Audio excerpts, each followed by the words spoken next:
পোস্তর তো এখন বাজারে অনেক দাম, কিন্তু একদম ওই রকমেরই স্বাদের একদম নতুন ধরনের একটা রেসিপি, নাম হলো মৌরি পটল। নমস্কার, কুইজিনিয়া চ্যানেলের পক্ষ থেকে সকলকে জানাই সাদর আমন্ত্রণ। আমাদের সবার চ্যানেল কুইজিনিয়াকে সাবস্ক্রাইব করে পাশে থাকা বেল বাটন আর অল আইকন প্রেস করে রাখলেই সব নতুন ভিডিও নোটিফিকেশন আপলোড হওয়া মাত্র আপনাদের কাছে পৌঁছে যাবে। দেখতে কিন্তু মনে হচ্ছে একদমই পটল পোস্ত, কিন্তু পোস্ত দিয়ে এটা কিন্তু তৈরি নয়। এই রেসিপিটার নাম হলো মৌরি পটল। সম্পূর্ণ নিরামিষ এই রেসিপিটি অতি অবশ্যই একবার ট্রাই করে দেখবেন। এর স্বাদ কিন্তু দুর্দান্ত।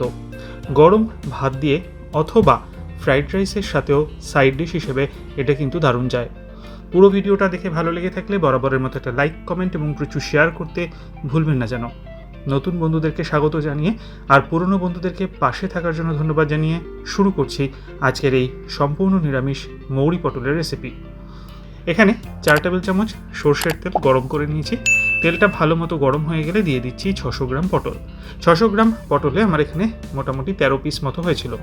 পটলগুলোর গাগুলোকে, খোসাগুলো একটু হালকা করে ছাড়িয়ে আর দুটো দিক কিন্তু অতি অবশ্যই একটু চিড়ে দেবেন, না হলে পটল তেলে ভাজার সময় কিন্তু তেল ছিটকে আসবে। এবার একটুখানি নুন দিয়ে দিলাম, আমি কিন্তু এটাতে হলুদ ব্যবহার করিনি। এবার এই নুন দিয়ে পটলগুলোকে ভালো মতো ভেজে নেব। বেশ একটা লালচে কালার আসা পর্যন্ত 5 থেকে 6 মিনিট সময় নিয়ে পটলগুলোকে কিন্তু ভেজে নেওয়া হচ্ছে। আমার ফেসবুক পেজ কুইজিনিয়াকে প্লিজ ফলো করে নেবেন। ওখানে কিন্তু আমরা পুরনো 2-3 বছরের রেসিপিগুলো এখন নতুনভাবে আপলোড করছি, তাই ওগুলোর জন্য আপনারা ফলো করে নেবেন। পটলগুলো ভাজা হয়ে গেছে, তুলে নিয়েছি। ওই তেলেই 4টে ছোটো এলাচ, 1/2 ইঞ্চি পরিমাণ দারচিনি, একটা তেজপাতা দিয়ে দিলাম। ফোড়নটা গরম হতে থাক। এইদিকে আমরা 2 টেবিল চামচ মৌরি একটা মিক্সিং জারে নিয়ে নিয়েছি।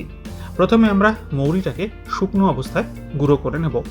আর শুকনো অবস্থায় গুঁড়ো করে নেওয়া হয়ে গেলে এখানে দিয়ে দিচ্ছি আমরা 1/4 কাপ পরিমাণ জল, আর তার আগে দিয়ে দিচ্ছি 1 ইঞ্চি পরিমাণ আদার টুকরো। 1 ইঞ্চি আদা, 2টো কাঁচা লঙ্কা, আর তার সাথে দিয়ে দেবো 1/4 কাপ পরিমাণ জল দিয়ে একটা মিহি পেস্ট আমরা বানিয়ে রাখছি।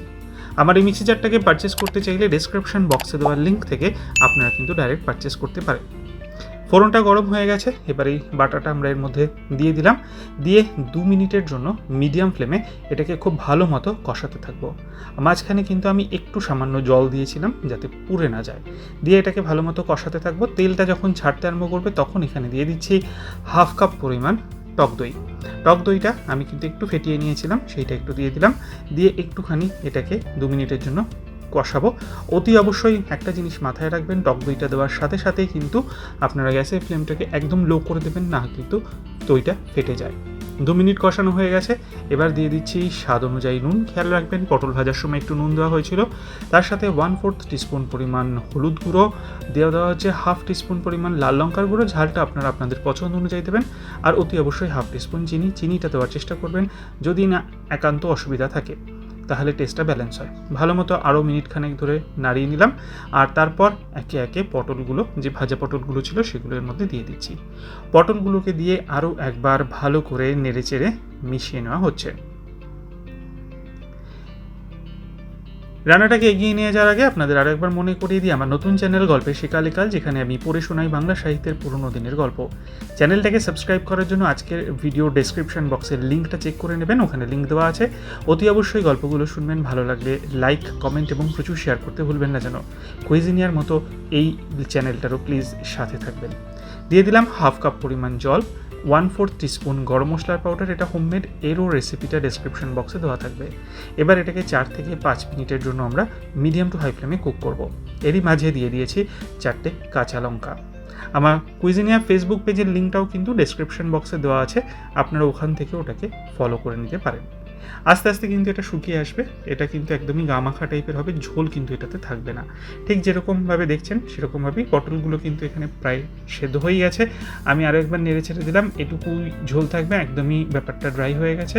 গ্যাসের ফ্লেমটা অফ করে 1 টিস্পুন ঘি দিয়ে দিলাম। দিয়ে আরও একবার নেড়ে চেড়ে মিশিয়ে নিলেই তৈরি হয়ে গেল গরম ভাত দিয়ে সার্ভ করার জন্য দারুণ সুস্বাদু এই মৌরি পটল। একবার অন্তত বাড়িতে বানিয়ে আমাকে কমেন্টের মাধ্যমে জানাবেন কেমন লাগলো। যারা এখনও চ্যানেল কুইজিনিয়াকে সাবস্ক্রাইব করেননি, অনুরোধ করব চ্যানেলটাকে সাবস্ক্রাইব করে এই পরিবারের সদস্য হয়ে যাওয়ার জন্য। এই রেসিপিটা একবার মাস্ট ট্রাই। আর সবাই ভালো থাকবেন, সবাই সুস্থ থাকবেন। দেখা হবে এর পরের রেসিপি নিয়ে। আর কি কি ধরনের রেসিপি আপনারা আমাদের কাছে দেখতে চান কমেন্টের মাধ্যমে কাইন্ডলি সেটাও জানাবেন। আজ তাহলে এ পর্যন্তই, নমস্কার।